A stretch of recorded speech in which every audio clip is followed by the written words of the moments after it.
Hi everyone, and welcome.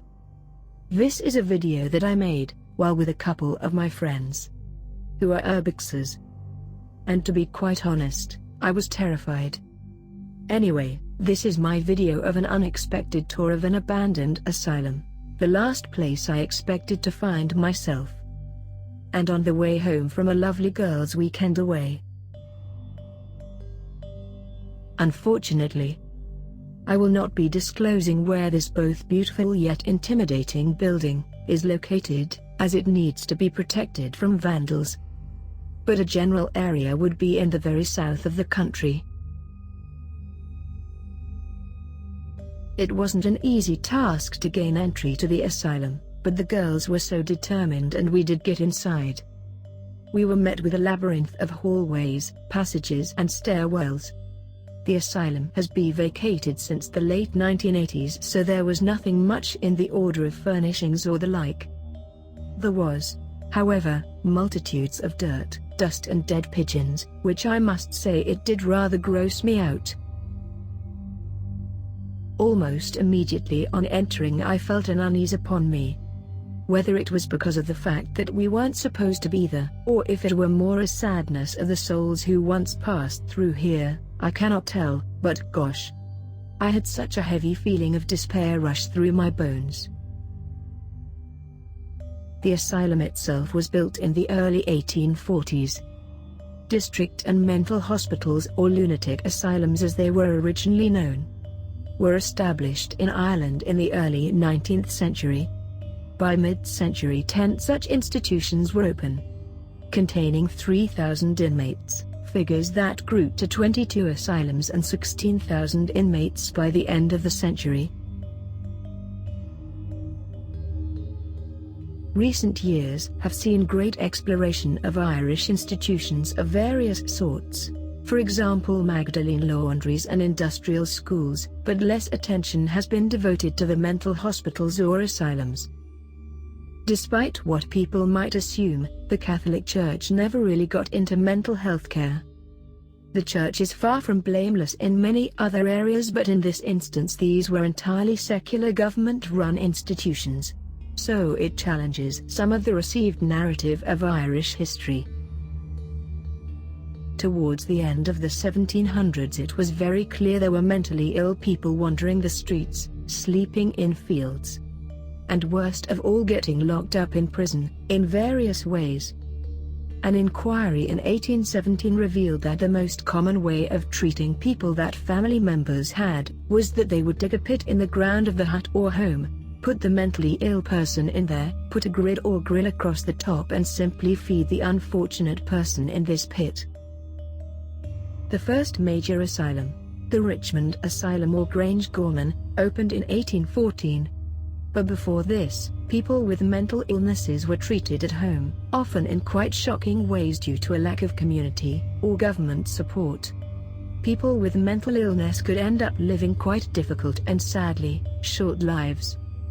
Mental illness in early Ireland before the 1800s involved myths and folk cures. This included that the mentally ill could be cured by drinking water from a certain well in County Kerry. It was said to contain high levels of lithium. In the 18 and 1900s, there was an epidemic of asylums in Ireland. At one point, 20,000 people were in the institutions being treated for mental illness. But according to the first published history of psychiatry in Ireland, there was not an epidemic of mental illness in the country during that time.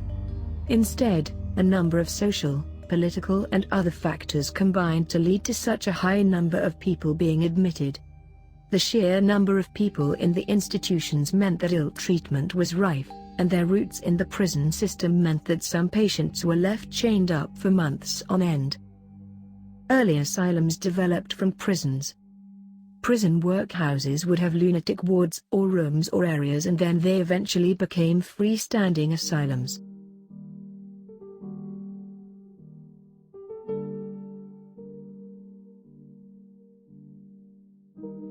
Some of the practices in the asylums came from prisons rather than coming from a healthcare environment.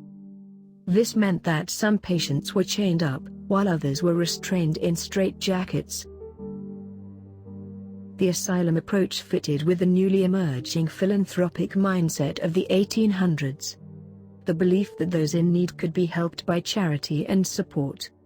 This impulse was in many ways a good one, but within decades the asylums were too full, too big and grossly anti-therapeutic. What had started as a way to help people ended up damaging some of them.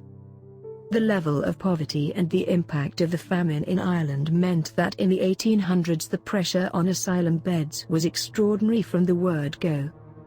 The Dangerous Lunatic Act of 1838 also meant that someone could be committed to an asylum without medical opinion. It wasn't necessary to have a medical certificate in order for magistrates to commit someone to an asylum. All that was needed was their opinion that someone was likely to commit an offense. This led to families and communities beginning to use asylums in very specific ways, to remove mentally ill people, or people with an intellectual disability, or generally unwanted people from the family home.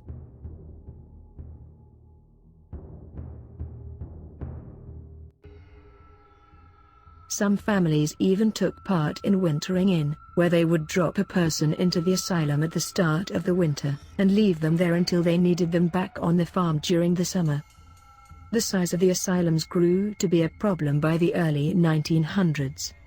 In an effort to deal with this, and try and improve people's situations so they could leave, doctors seized on new treatments in psychiatry. But some of these treatments were very questionable when looked back on. Malaria therapy, for example, involved giving people malaria to cure their mental illness. It was used for people with advanced syphilis, where syphilis had gotten to their brain. Modern treatments mean that today this rarely occurs. In Ireland, blood had to be brought over from malaria patients in London after mosquitoes shipped here kept dying due to the cold. The patients were then treated with quinine and their mental health symptoms improved. Insulin coma therapy involved putting people into a coma with insulin a few times in a week, then waking them up again. Some people died with this treatment. Everyone who did it gained enormous amounts of weight, and it was not effective. It was abandoned. Lobotomies, where the connections between the two hemispheres of the brain are cut, were also carried out in Ireland. Asylums were part of the much broader program of institutionalization in Ireland, including prisons, laundries and industrial schools. What happened with them has gone on to affect the psychiatric approach in Ireland today. This has been a reworking of a video taken on location in May 2019. Thank you for watching and goodbye for now.